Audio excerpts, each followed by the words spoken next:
Let us worship God. O Lord, open our lips. The hour comes and now is when the true worshippers shall worship the Lord in spirit and in truth. For the Father wants such to worship him. We have come together as the family of God in our Father's presence to offer him praise and thanksgiving, to hear and receive his holy word, to bring before him the needs of the world, to ask his forgiveness of our sins and to seek his grace. And through his Son Jesus Christ, we may give ourselves to his service. Let us confess our sins to Almighty God. If we say that we have no sin, we deceive ourselves, and the truth is not in us. Please, let's go all kneeling as we humbly confess our sins together. Almighty God, our Heavenly Father, we have sinned against you and against our neighbors in thoughts and word and deed, through negligence, through weakness, through our own deliberate faults. We are truly sorry and repent of all our sins for the sake of your Son Jesus Christ, who died for us. Forgive us all that is past, and that we may serve you in newness of life, to the glory of your name. Amen. Almighty God, who forgives all who truly repent, have mercy upon you, pardon and deliver you from all your sins, confirm and strengthen you in all goodness, and keep you in life eternal, through Jesus Christ our Lord. Please rise for the psalm.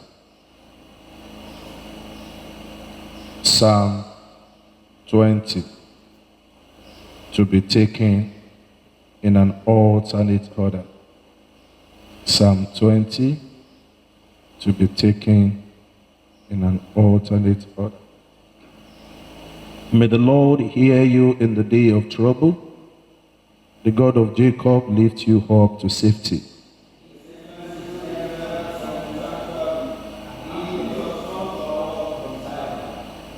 May he remember all your offerings and accept with favor your burnt sacrifices.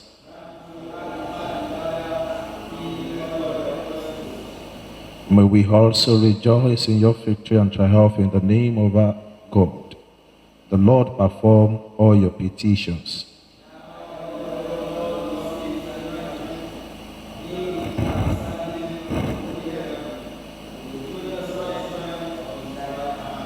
Some put their trust in chariots, and some in horses, but we will trust in the name of the Lord our God.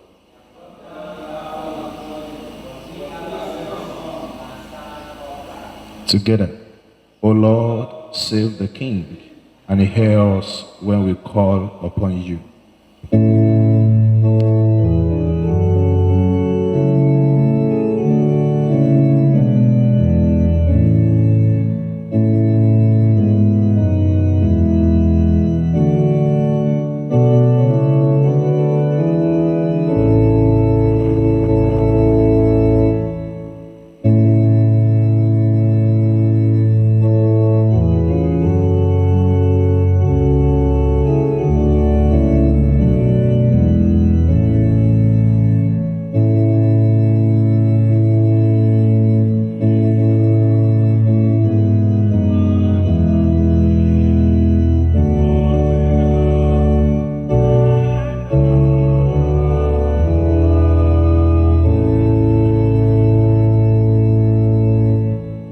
Please be seated.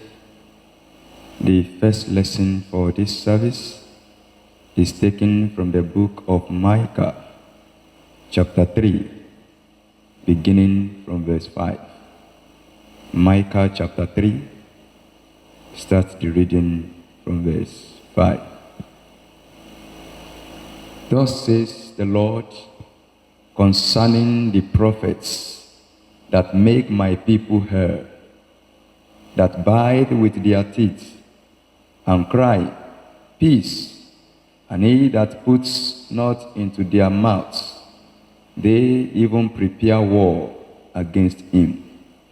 Therefore, night shall be unto you, that you shall not have a vision, and it shall be dark unto you, that you shall not divine. And the sun shall go down over the prophets, and the day shall be dark over them. Then shall the seers be ashamed, and the diviners confounded. They shall all cover their lips, for there is no answer of God.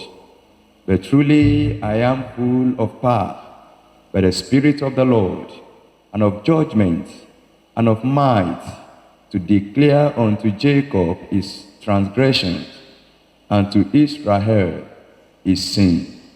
Hear this, I pray you, you heads of the house of Jacob, and prince of the house of Israel, that harbor judgment and pervert all equity. They shall build up Zion with blood, and Jerusalem with iniquity.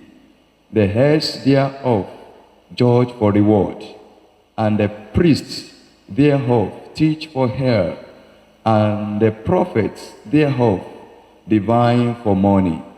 Yet will they learn upon the Lord, and say, is not the Lord among us? Nor evil can come upon us. Therefore shall Zion for your sake be plowed as a field, and Jerusalem shall become heaps, and the mountain of the house as the high places of the forest. This is the word of the Lord.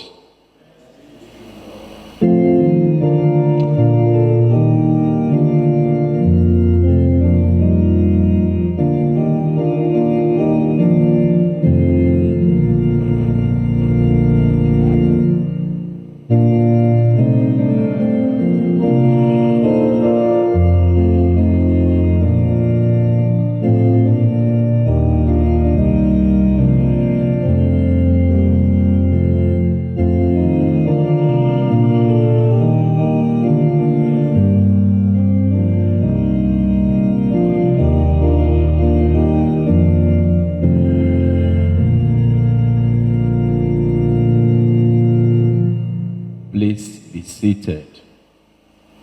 The second lesson for this service is taken from the Gospel of Jesus Christ as recorded by St. John, the 15th chapter. Commence the reading from the first verse. John chapter 15, commence the reading from verse 1. I am the true vine, and my Father is the husbandman. Every branch in me that beareth not fruit, he taketh away. And every branch that beareth fruit, he purgeth it, that it may bring forth more fruit. Now ye are clean through the word which I have spoken unto you. Abide in me, and I in you. As the branch cannot bear fruit of itself, except it abide in the vine, no more can ye, except ye abide in me.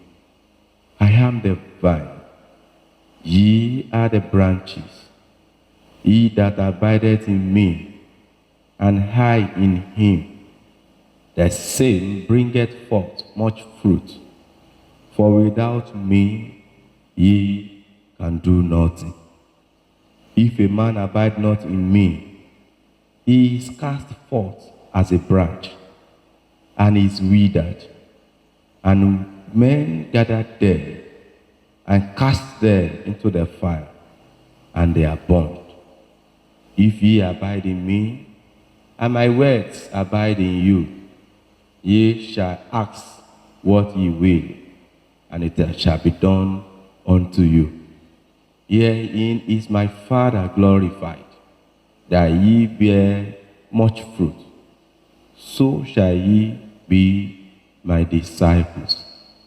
As the Father hath loved me, so have I loved you. Continue ye in my love. If ye keep my commandments, ye shall abide in my love, even as I have kept my Father's commandments and abide in his love. These things have I spoken unto you, that my joy might remain in you, and that your joy might be full. This is the word of the Lord.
Please be seated and let us pray. Our most righteous Father, we thank you for the grace and opportunity given to us to gather together in your sanctuary this morning. We pray that as we listen to your word, may you speak to us in the power of the Holy Spirit. Give us grace to open our hearts to your words, and let your spirit dwell in us. This we ask through Jesus Christ, our Lord. I am the vine, and my Father is the husbandman. Every branch in me that beareth not fruit, he taketh away. And every branch that beareth fruit, he purgeth, that it may bring forth more fruit. Abide in me, and I in you, as the branch cannot bear fruit of itself, except it abides in the vine. No more can ye, except ye abide in me. The gospel of our Lord Jesus Christ, according to St. John chapter 15, verses 1 and 2 and verse 4.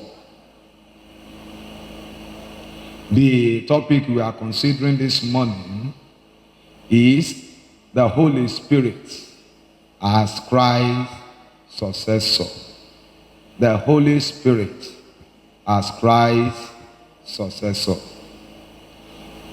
Beloved in Christ, today we reflect on one of the greatest assurance of Jesus Christ, which he left with his disciples and all that will trust in him. The promise of the Holy Spirit, as our Lord prepared for his departure. He did not leave his followers as orphans. Instead, he promised another advocate, another helper, and a comforter who will continue his ministry on earth. Our topic, the Holy Spirit as the Christ successor, calls us to understand how much the Spirit of the Lord is important in a Christian life. The Spirit extends the life, teaching, and the power of Christ to every generation and every believer. Our main text, which is John chapter 15, verse 1 and 2, and verse 4, says that we should abide in Christ. But I would like us to break it down from verse 1 to that 11 for us to get the message which is in John chapter 15, verse 1 to 11, where Jesus described himself as a true vine, the Father as the vine dresser, and his disciple as the branch. The true vine and the vine dresser, that can be seen in verses 1 to 3. Jesus declared, I am the true vine, setting himself as the sole source of spiritual life. Israel was often called God's vineyard, according to Isaiah chapter 5, verse 1 to 7. But where Israel failed, Jesus succeeded. The Father is the gardener who prunes the branches, removing dead works and refining fruitful ones. Already, you are cleansed because of the word I have spoken to you. That can be found in verse 3. Shows that the disciples' relationship with Christ through his teaching has made them spiritually alive. Abiding in Christ, verse 4 to 7. The repeated call to abide, which can also mean to remain in him, speaks of an ongoing, living relationship with Jesus. The branches can bear fruit only if they remain connected to the vine. Apart from him, we can do nothing. This abiding is made possible by the Holy Spirit, who brings Christ's presence into our lives after his ascension, bearing much fruit. From verse 8 to 11, God is glorified when we bear much fruit, proving we are true disciples.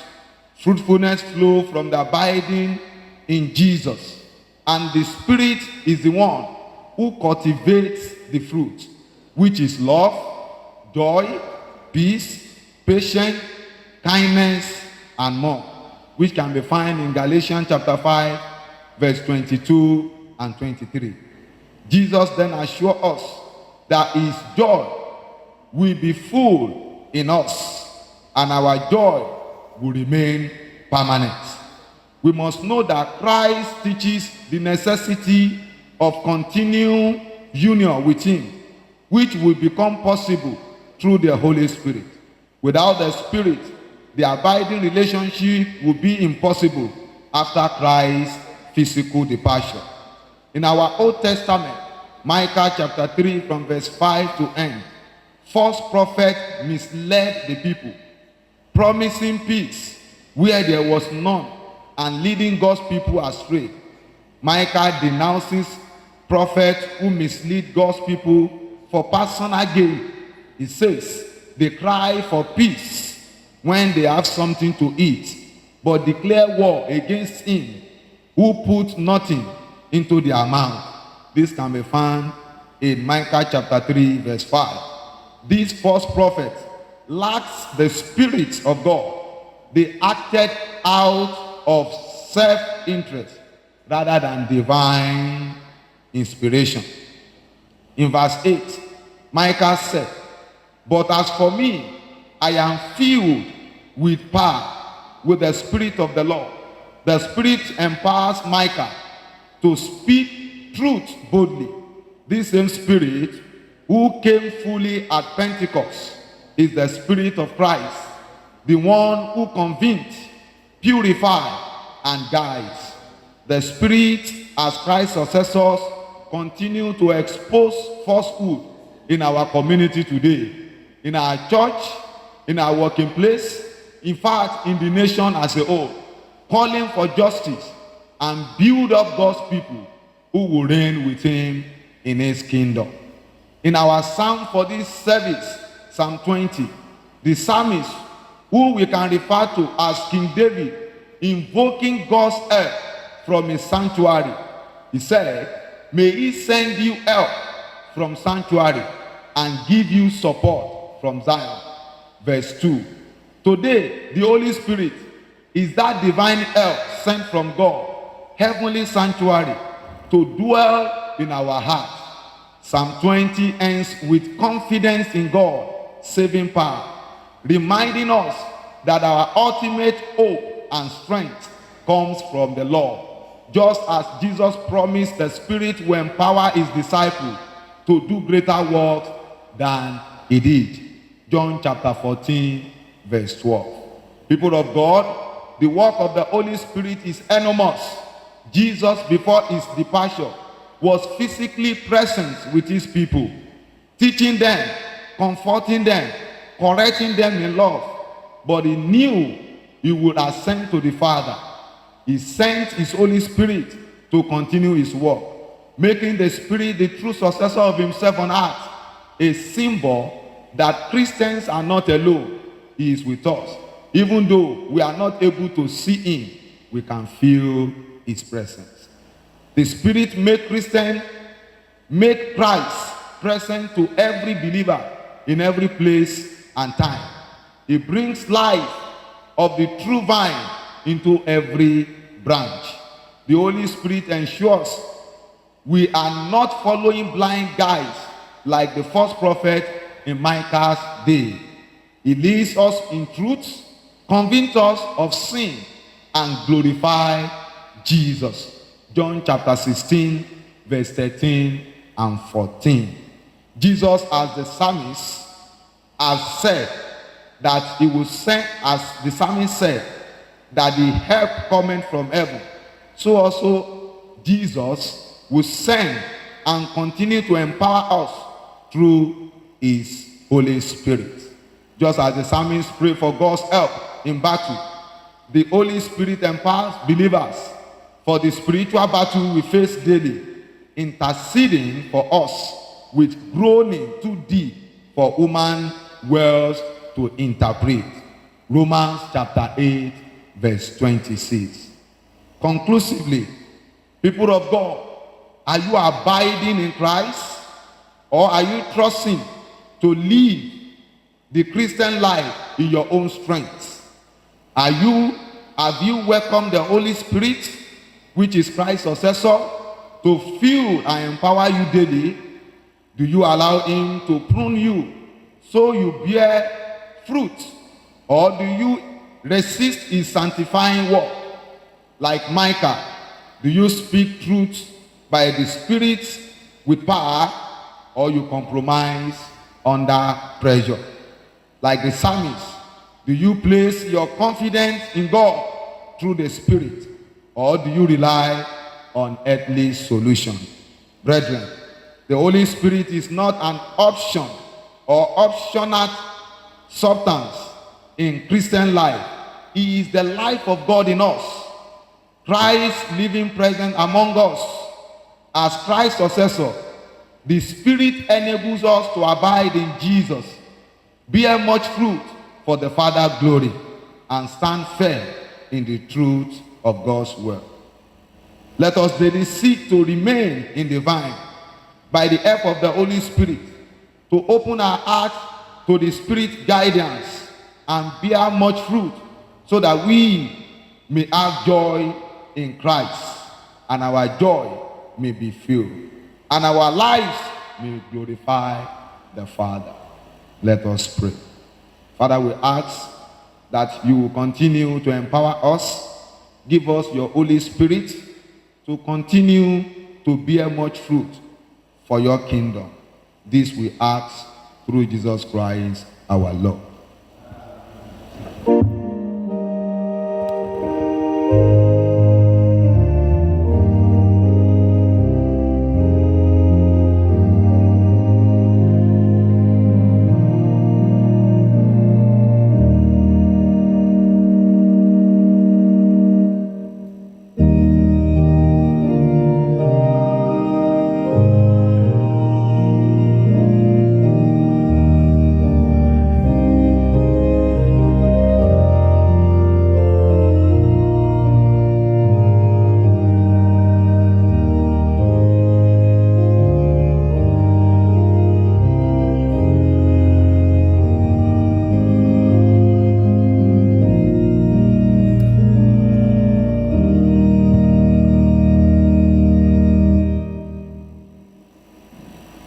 Let us reaffirm our faith together in the words of the Apostle Creed. I believe in God, the Father Almighty, creator of heaven and earth, and in Jesus Christ, his only Son, our Lord. He was conceived by the power of the Holy Spirit and born of the Virgin Mary. He suffered under Pontius Pilate, was crucified, dead, and buried. He descended to the dead. On the third day, he rose again. He ascended into heaven, and is seated at the right hand of the Father. He will come again to judge the living and the dead. I believe in the Holy Spirit, Holy Catholic Church, the communion of saints, the forgiveness of sins, the resurrection of the body, and a life everlasting. Amen. The Lord be with you. Please kneel and let us pray. Lord, have mercy upon us. Lord, have mercy upon us, the Lord's Prayer. Our Father in heaven, hallowed be your name. Your kingdom come. Your will be done on earth as it is in heaven. Give us today our daily bread, and forgive us our sins, as we forgive those who sin against us. And lead us not into temptation, but deliver us from evil. Amen. O Lord, show your mercy upon us. O Lord, guide and defend our rulers. Endue your ministers with righteousness. O Lord, save your people. Give peace in our time, O Lord.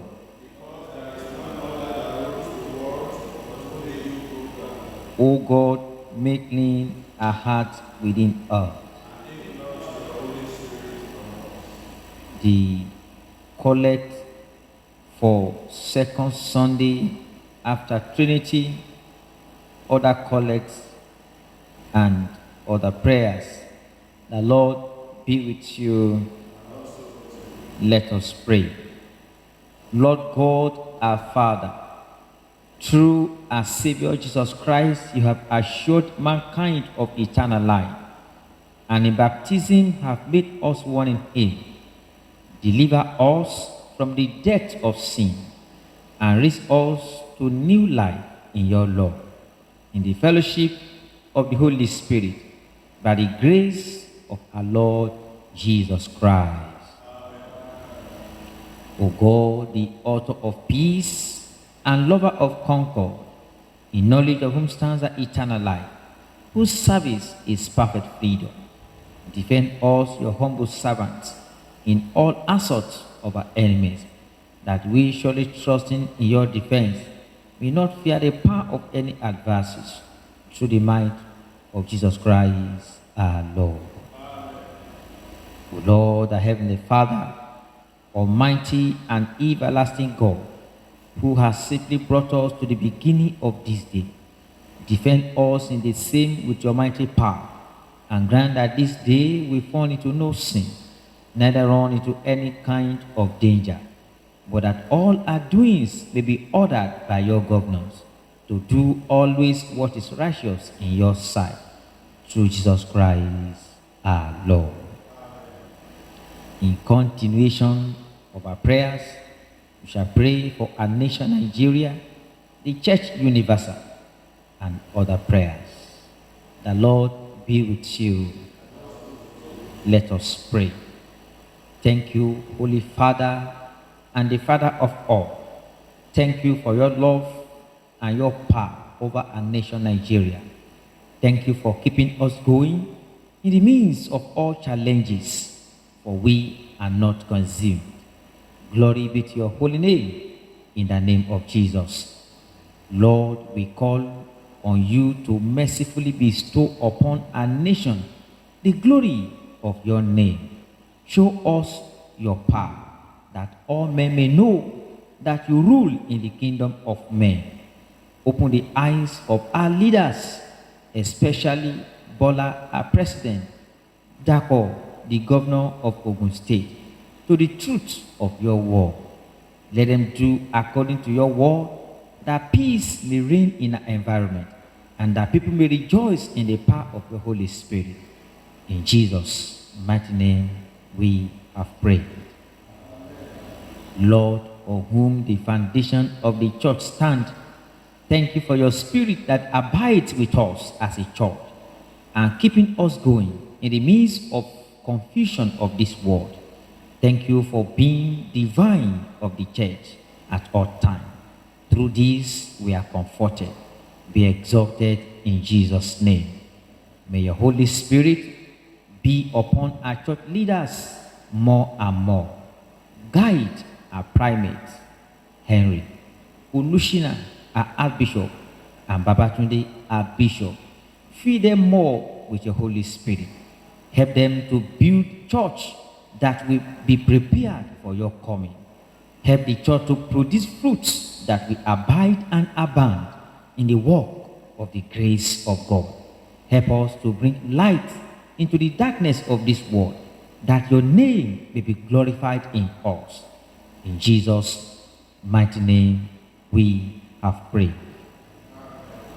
Lord, as we go into the world this week, we pray that your Holy Spirit will go ahead of us.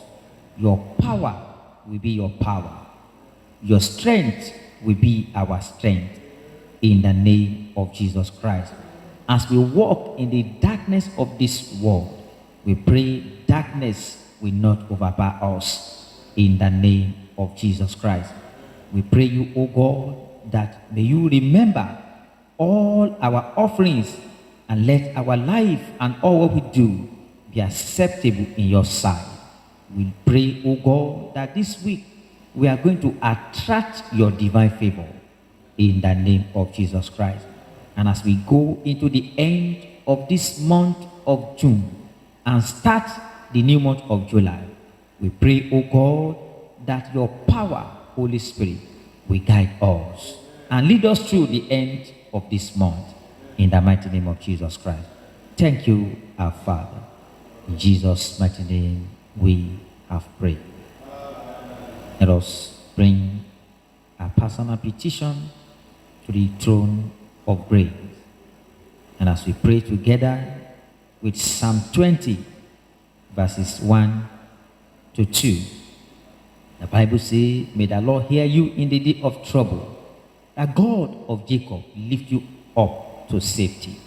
May he send you his help from the sanctuary and be your strong support from Zion.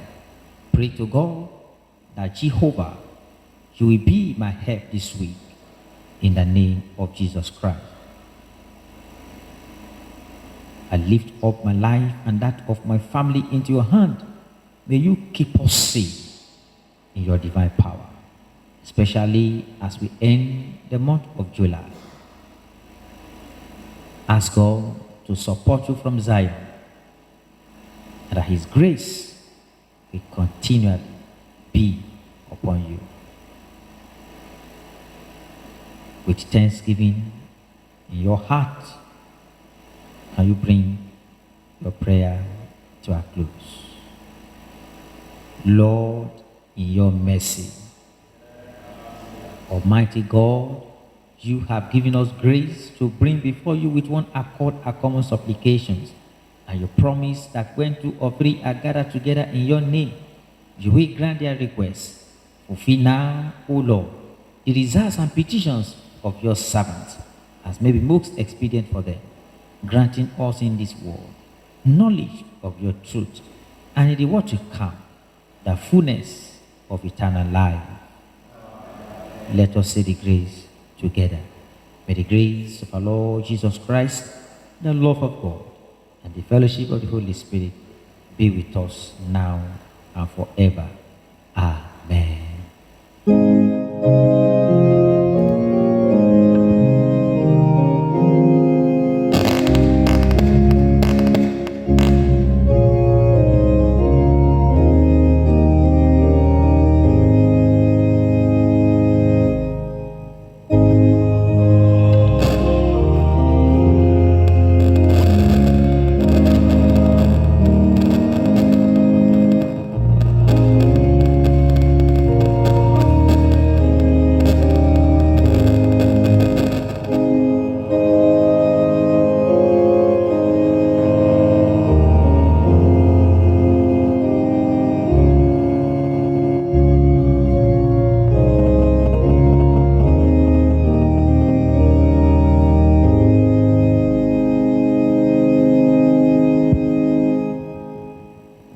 Heavenly Father, we thank you for another opportunity to participate in giving to your word.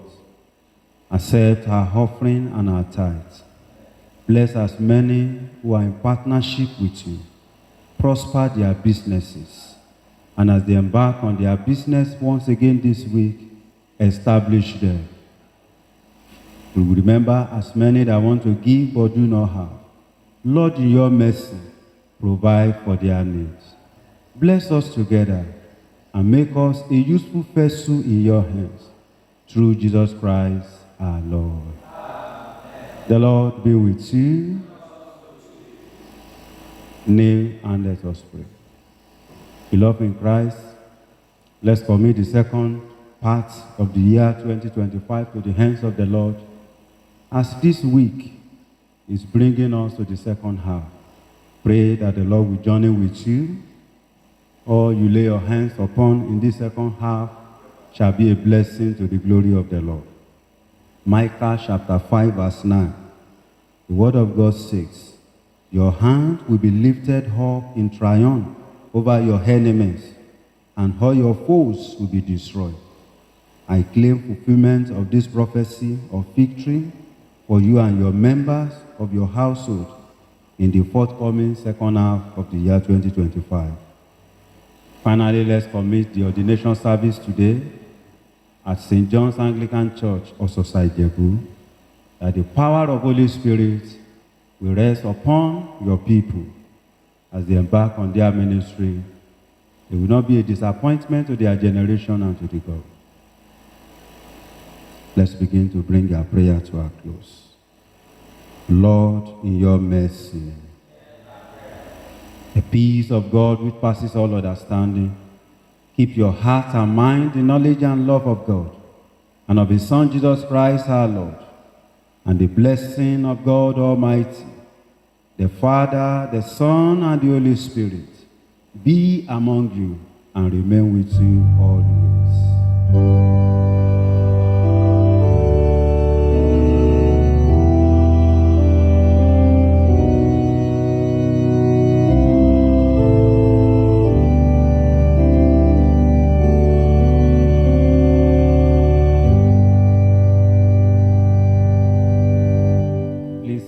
As we take the diocesan memory verse, Matthew chapter 5 verse 14. You are the light of the world. A city set on a hill cannot be hidden.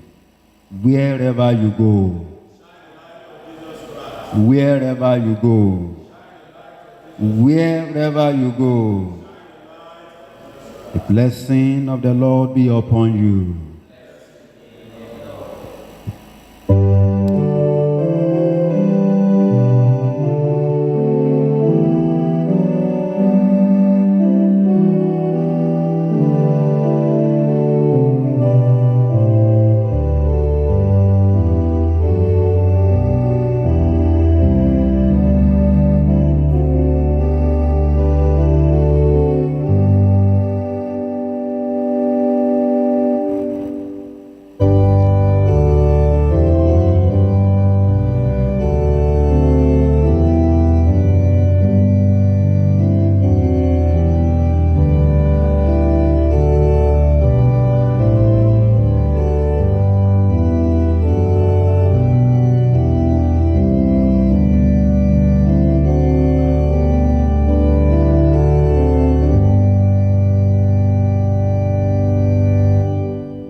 Light of the world shine.